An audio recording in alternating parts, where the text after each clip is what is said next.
পাবে না শুনুন কবরেতে যাওয়ার পরে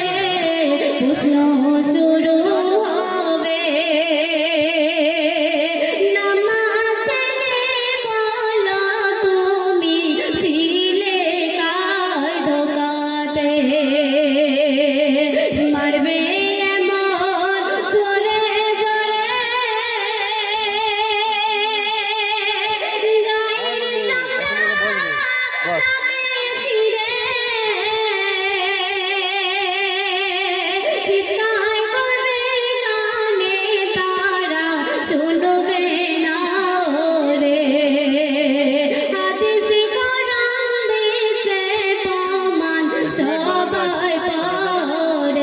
সবাই পরে শুনুন ও গো খোদা রহম করো ঘুরে রাজা হবে আর কেন নলে মোরা পরে যাব বিপদে কবিতাহে যাইব বলে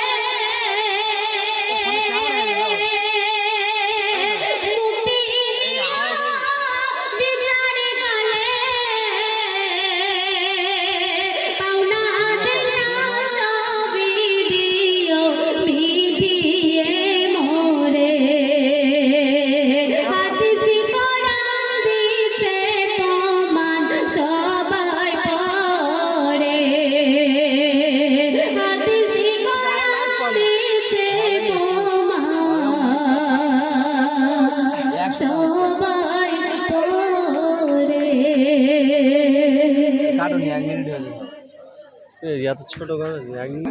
সবাই মিলে লাশ বাড়ি এমন একটা তকবীর দেবে, হ্যাঁ তোমাদের উপরে আল্লাহ খুশি হয়ে যেন তোমাদের কাল সকালে পিঠে জামা গজিয়ে দেয়। হ্যাঁ চলো নারাই তাকবীর, বাহ এই তো চলো নারাই তাকবীর। আচ্ছা আমি সরকারি কিয়ামত বলবো, তোমরা মারহাবা বলতে পারবে ইনশাআল্লাহ? ব্যাস চলো ছোট্ট করে একটু বলি তো, সরকার কিয়ামত, সরকার কিয়ামত, দিলদার কিয়ামত, মনঠার কিয়ামত। এমন মারহাবা দিলে তো গজল ভালো হবে না, হ্যাঁ এমন যেন আওয়াজ দিতে হবে, গলা ছাড়া আওয়াজ দিতে হবে, সকালবেলা উঠে যেন ডাক্তারখানায় নিয়ে যেতে হবে। হ্যাঁ চলো পুরস্কার দেবো, কিন্তু যে সব থেকে আওয়াজ জোরে দিতে পারবে। এর আগে দুই ভাইকে দিয়েছি, লজেন্স কিনে দিয়েছে কি?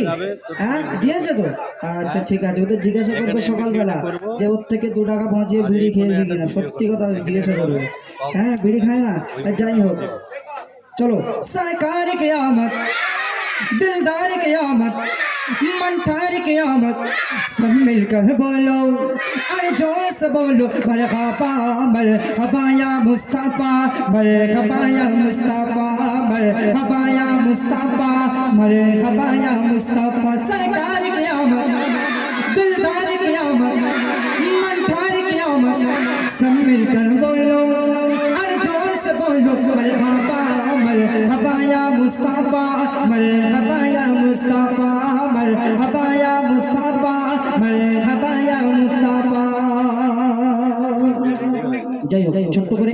পরিবেশন করলাম। এখন যে গজল পরিবেশন করব, আল্লাহ রাসূল দু জাহানের বাদশা তার জামানায় একটি চোর ছিল। সে কি করত? এখনকার মানুষরা কি করে? হ্যাঁ টাকা চুরি করে, কেউ দোকানে ডাকাতি করে, কিন্তু তখন সেই চোর ছিল, সে কি করত?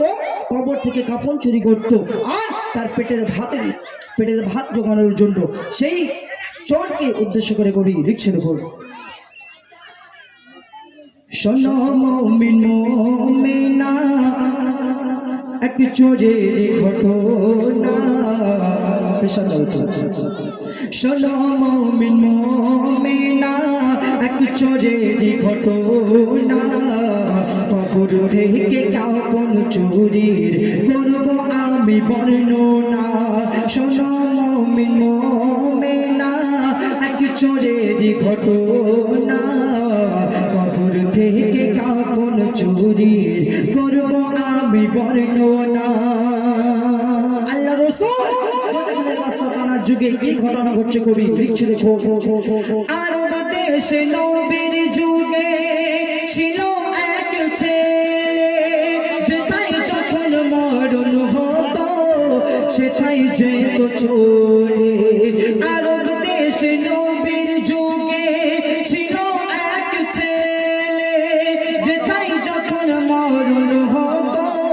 সেটাই যেত চলে জানাজা পড়ে তাহার দাফন সে দিতে যায় জানাজা পড়ে তাহার দাফন সে দিতে যায় দাফন দেওয়ার পরে সে রাস্তাঘাট চিনি নেয় সেই প্রত্যেকটা খবরে সে নিজে খবর দিতে যেত জানাজা নামাজ আদায় করতো আর কি করতো সে রাস্তাঘাট গুলো চিনে যখন রাতে বাড়ি চলে আসতো রাতের অন্ধ করে গুট গুট গুট গুট করে সেই খবরের মধ্যে চলে যায় তখন সেই খবরে যাওয়ার পরে সেই মাইয়াদের সঙ্গে একটি ঘটনা ঘটছে সেই ছোট্ট উদ্দেশ্য হয়ে গভীর লিখছে শুরু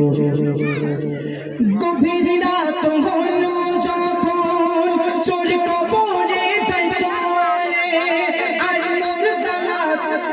গভীর রাত হলো যখন চোর কবরে যায় চলে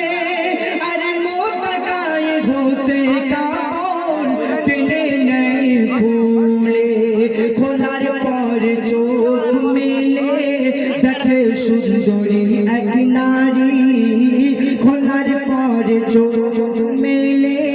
দেখে সুন্দরী এক নারী পড়ে ঝাঁপ দিয়ে ব্যভিচার করে আনারি সেই যখন সেই মাইয়াদের সঙ্গে যখন জেনা করে ফেললো সেই চোর যখন কবর থেকে উঠে চলে আসতে চায় তখন সেই মাইয়া তার পিছন থেকে হাতটা ধরে কি বলছে বলি লিখছে দেখো সেই চোর যখন কবর হতে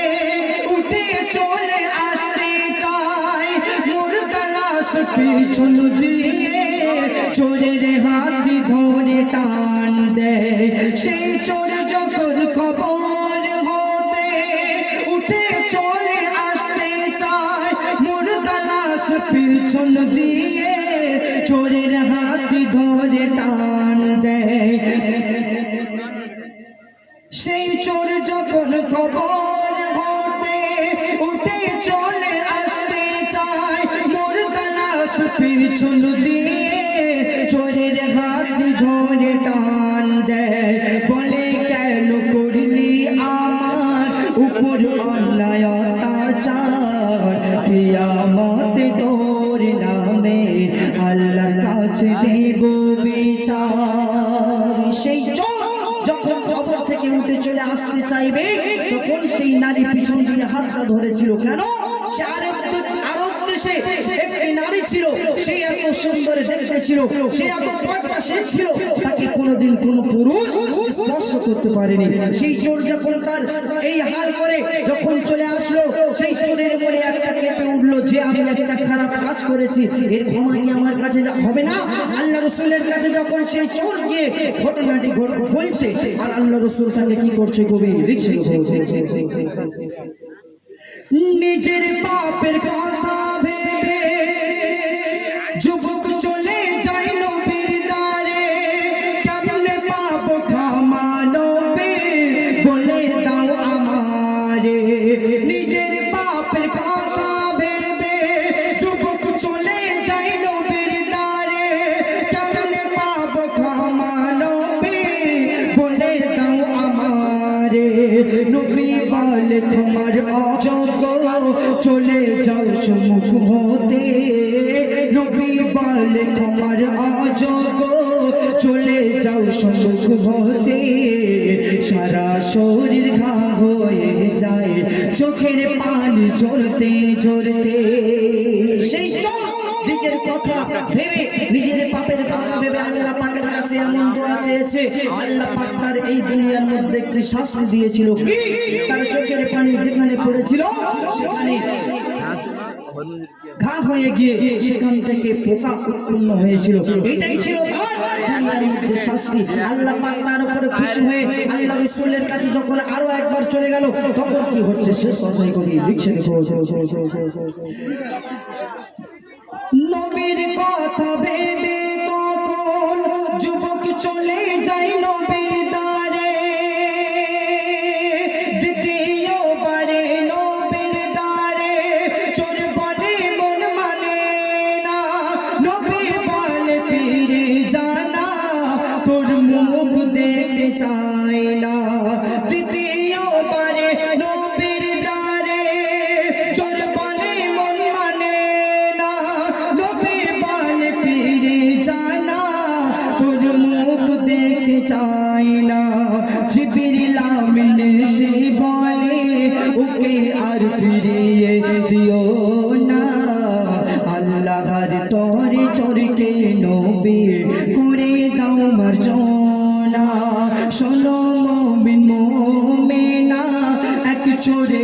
ঘটনা, কবর থেকে কাফন চুরির করব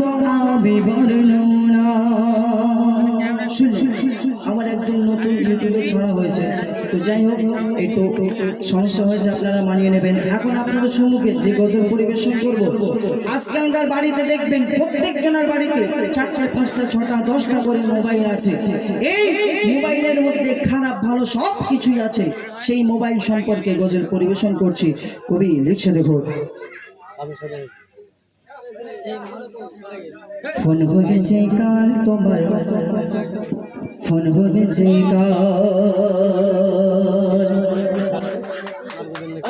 ফোন হয়েছে কাল তোমার, ফোন হয়েছে কাল, ফোন হয়েছে কাল তোমার, ফোন হয়েছে কাল।